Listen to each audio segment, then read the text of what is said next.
Chegou aquele momento em que você pode esclarecer as suas dúvidas sobre previdência, aposentadoria e direitos como trabalhador. Já está aqui conosco o deputado federal Arnaldo Faria de Sá. Muito boa tarde, deputado. Boa tarde, Adriana, Leão, telespectador do CNT. Estamos às ordens. Seja muito bem-vindo sempre. E tem tantas perguntas, mais uma vez, deputado. Vamos começar com essa daqui. Sobre menor de 21 anos ser dependente. Vamos ver. Uma pessoa menor de 21 anos que está na faculdade pode ser declarada como dependente? Pode ser declarada como dependente e, no caso, inclusive, do dependente que estiver fazendo curso superior até 24 anos, ele pode manter essa condição. Então, a dependência vai até 21. Dependente, se estiver fazendo curso superior, pode manter a dependência até os 24 anos. Deputado, e quem é dependente? São só os filhos ou existem outras pessoas que a gente pode incluir como dependentes?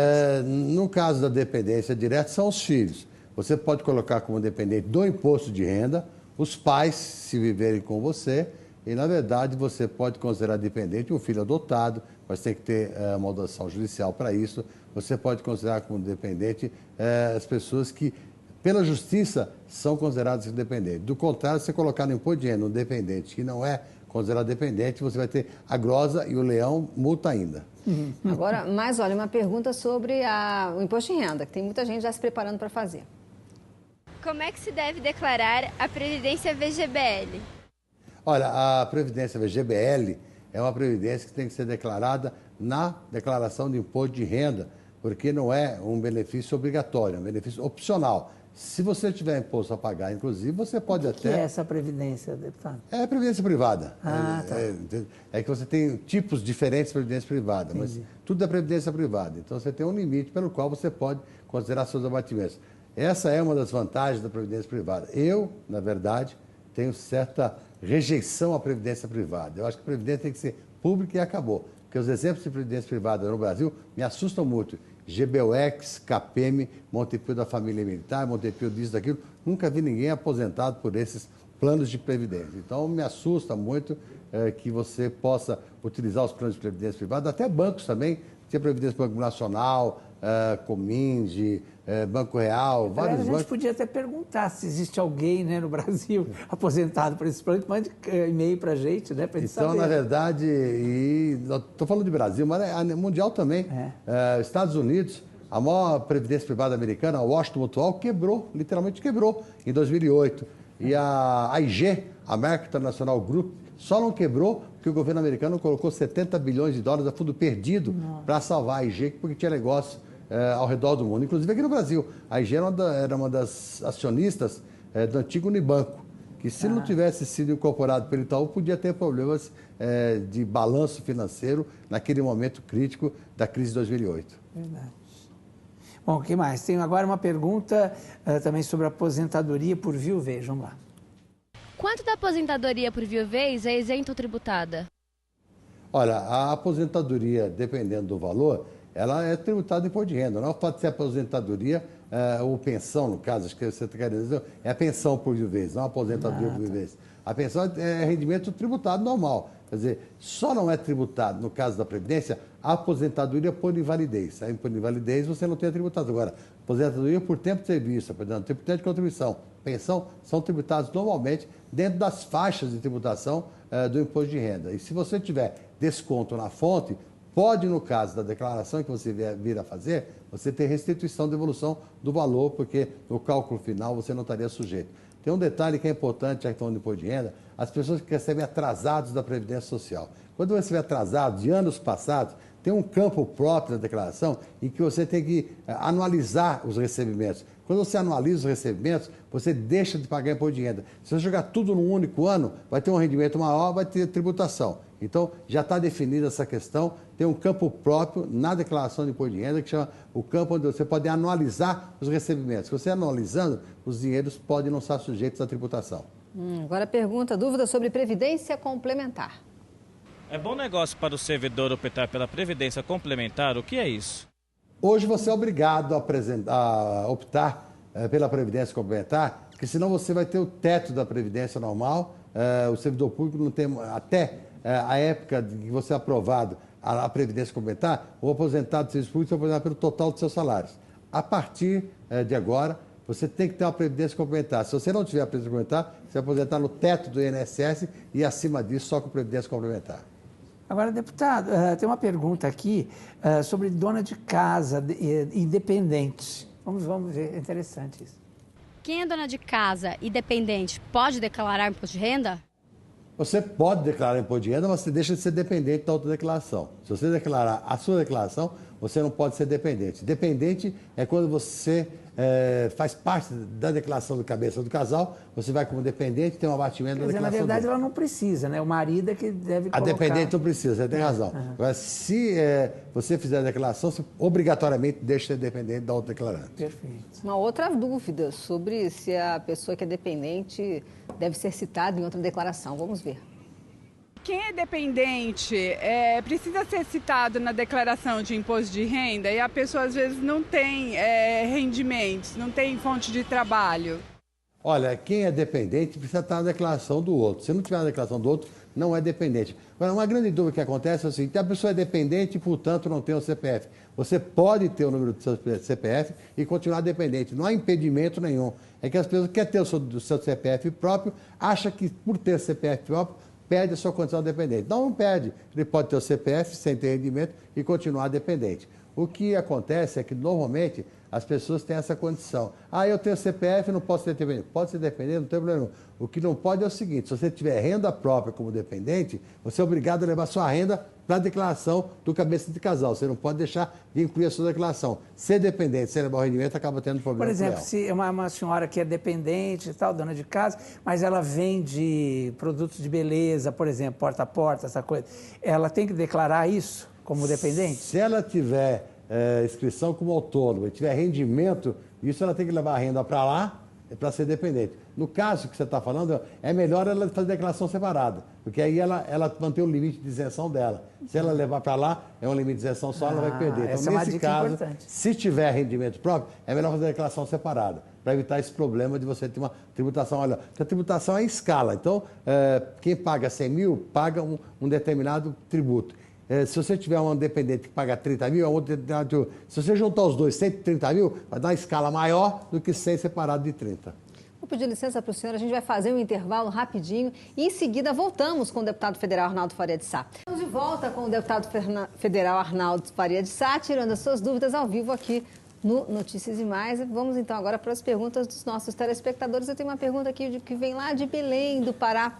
Um beijo especial para nossa audiência. Quem quiser perguntar, faz o quê, Diana? É só mandar um e-mail para a gente, noticiasemais@cnt.com.br, que o deputado terá o maior prazer de responder a sua dúvida. Então, vamos aqui à dúvida da Maria das Graças Pereira. É isso mesmo? É isso? Não. De Belém. Mas eu peguei errado aqui, essa outra pergunta. Vamos aqui, então, começar com uma pergunta de Curitiba do Paraná. Branca Taider. Depois vem a pergunta de Belém. Fiquei empolgada aqui com o Paraná. Com o Pará. Meus pais moram no interior do Paraná e sempre foram agricultores. O meu pai conseguiu o benefício de aposentadoria e passou a recebê-la por aproximadamente 3 meses. E deu tempo para minha mãe também passar a receber o benefício. O INSS foi fazer a entrevista e todo o trâmite que é feito para quem realmente precisa se aposentar. Mas negaram a ela o benefício. Com a negação para minha mãe, passaram também a não mais pagar o do meu pai. Eu gostaria de saber como eu faço para obter mais informações desse bloqueio absurdo, ao meu ver. Olha, na verdade, logicamente que você não está dizendo qual o tipo de benefício que seus pais pleitearam, deve ser o benefício assistencial. O benefício assistencial realmente não pode ser cumulativo da forma que foi. Não sei qual é o ano que você conseguiu esse benefício. O Estatuto do Idoso, a partir de 2003, permite essa cumulatividade. Você não diz em que ano foi. Queria você, Branca, fizesse o seguinte: fizesse cópia da carta de concessão do benefício do seu pai e da sua mãe, para tentar restabelecer o benefício. Ou talvez, se for no caso rural, um benefício rural, que aí precisa de uma declaração do sindicato rural local, provando que o seu pai e a sua mãe trabalharam na atividade rural. Como eu não sei qual é o benefício, para não responder de forma evasiva, eu gostaria que você fizesse o seguinte: escaneia a carta de concessão do benefício dos dois, manda aqui para a CNT que eu vou avaliar e responder para você com absoluta certeza. Algum benefício tem que ter. Ela podia até ter cortado o benefício do pai, mas não podia ter cortado o da mãe, ou vice-versa. Então, cortar os dois benefícios, alguma coisa está errada. Então, você manda para nós a carta de concessão, eu vou verificar e responder com exatidão para você, bem branquinho, como é seu nome. Obrigado, deputado. E agora, olha, tem uma pergunta aqui do Jaionilson Silva, de Vitória da Conquista, na Bahia. Um grande beijo para vocês aí. Ele diz assim, em maio de 2012, eu recebi do INSS a revisão pelo teto referente a 5 anos, conforme decisão judicial. Recentemente recebi meu informe de rendimentos e esse valor não está em separado, e sim no valor total dos rendimentos tributáveis recebidos, assim como o imposto retido na fonte. Esses valores não deveriam estar separados? Você está certinho. Eu acabei comentando isso no programa de hoje aqui, quando já respondi uma indagação feita por telespectador a respeito de imposto de renda. Tem um campo próprio na declaração de imposto de renda em que você pode anualizar os recebimentos. Você pode voltar na agência da Previdência Social e pedir que seja anualizado, ano a ano, o valor do benefício. Na hora que fizer a declaração, você vai ter ganho com o seu imposto de renda. Parabéns pela sua preocupação, e é isso mesmo. Às vezes a pessoa deixa de ter esse cuidado e acaba tendo problema com o imposto de renda. Você exija da Previdência Social a distribuição ano a ano do benefício, pode anualizar isso na declaração e você não será prejudicado. Agora, essa é a pergunta lá de Belém, Maria das Graças Pereira. O período em que se está aproveitando o benefício de auxílio-doença conta para tempo de contribuição para a aposentadoria? Ele conta com uma exigência. Se você for empregado e tiver registrado em carteira, retornando ao trabalho, automaticamente todo o tempo vai ser validado. Se você não é empregado, é autônomo, para validar, você precisa recolher um mês imediato. Depois da alta, o primeiro mês. Recolhendo o primeiro mês, o tempo é contado. Repetindo, o tempo de auxílio-doença vale desde que você tome essas duas providências. Como empregado, retornar ao trabalho. Como autônomo, pagar o primeiro mês. Perfeito. E agora tem uma pergunta da Gislaine Silva, daqui de Sorocaba, São Paulo, né? Um grande beijo para Sorocaba. Quais as jornadas de trabalho semanal que podem ser adotadas para os empregados em condomínios? Olha, o trabalho em condomínio é igual ao trabalho normal, não tem nenhuma diferença. É 44 horas semanal. O que você pode ter é a variação de horários compensando o tempo que normalmente ajustar os horários de trabalho do condomínio. A jornada de trabalho é de 44 horas, a hora noturna é 52 minutos e 30 minutos, não tem nenhuma diferença. O trabalhador de condomínio é um trabalhador normal. É que em alguns condomínios consideravam os trabalhadores de condomínio como se fossem empregados domésticos, livre de carga horária, trabalhava quando o condomínio existe, isso acabou. Trabalhador de condomínio é um trabalhador normal, não tem nenhuma diferença e, portanto, a carga de trabalho horário semanal, 44 horas. Pergunta do Ivan Lima, vem lá de Joinville, Santa Catarina. Eu trabalhei como garçom por 2 anos em uma empresa de eventos. Trabalhava uma média de 3 dias por semana. Não era carteira assinada. Eu fui mandada embora. E agora, tenho algum direito? Olha, se você trabalhou mais de 2 dias por semana, dá para você ser caracterizado como empregado. Então, cuidado, pode entrar com a reclamação trabalhista, a empresa deveria ter registrado você, considerado você como empregado. Só não é considerado empregado quem trabalha 2 dias por semana. Trabalhou 3 dias, é considerado empregado.